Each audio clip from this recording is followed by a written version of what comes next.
অভ্যন্তরীণ নিরাপত্তার কথা মাথায় রেখে বিশেষ প্ল্যান কেন্দ্রের তরফ থেকে স্বরাষ্ট্র মন্ত্রকের নজরে অনুপ্রবেশ সমস্যা এবং মাদক পাচার কিভাবে আটকানো সম্ভব, কি পরিকল্পনা জ্যোতির্ময়? দেখো, গত দুদিন ধরে দিল্লিতে ন্যাশনাল সিকিউরিটির ওপরে একটি কনফারেন্স হয়েছে। সেই বৈঠকে নেতৃত্ব দিয়েছেন কেন্দ্রীয় স্বরাষ্ট্রমন্ত্রী অমিত শাহ। প্রত্যেকটা রাজ্যের ডিজি এবং তার পাশাপাশি শীর্ষ পুলিশ আধিকারিকরা তারা উপস্থিত ছিলেন বা তারা ভার্চুয়ালি জয়েন করেছেন, এবং তার পাশাপাশি বিএসএফ সহ কেন্দ্রীয় স্বরাষ্ট্র মন্ত্রকের নিয়ন্ত্রণে থাকা অন্যান্য প্রত্যেকটি এজেন্সির প্রধানরা, বিশেষত আইবি, এই বৈঠকে উপস্থিত ছিল।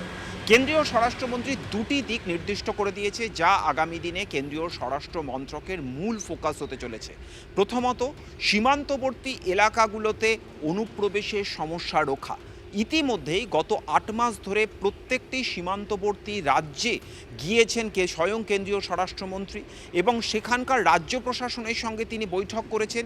এবং এই মুহূর্তে একটি চতুষ্কোণ পরিকল্পনা তৈরি হয়েছে যে কিভাবে বর্ডার সিকিউরিটিকে সমসাময়িক আধুনিক পরিস্থিতির সঙ্গে সাযুজ্য রেখে সম্পূর্ণ মডার্নাইজ করা হবে। সেই প্ল্যান প্রত্যেকটা রাজ্যকে ইতিমধ্যেই কেন্দ্রীয় সরকারের তরফ থেকে দেওয়া হয়েছে।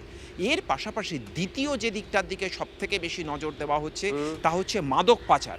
বিশেষত পশ্চিমাঞ্চলের অভিজ্ঞতা থেকে দেখা যাচ্ছে রাজস্থান, পাঞ্জাব, এই যে বিরাট মাদক পাচার চক্র রয়েছে, এর ওপরেই কিন্তু সন্ত্রাসবাদের অর্থনীতি নিয়ন্ত্রিত হচ্ছে। অর্থাৎ মাদক পাচার থেকে যে অর্থ আসছে তাই ঘুরে গিয়ে সন্ত্রাসবাদে পরবর্তী ক্ষেত্রে ফান্ডিং হচ্ছে। এই পুরো বিষয়টাকে আগামী দিনে কেন্দ্রীয় স্বরাষ্ট্রমন্ত্রী তিনি টার্গেট করতে চাইছেন। ধন্যবাদ।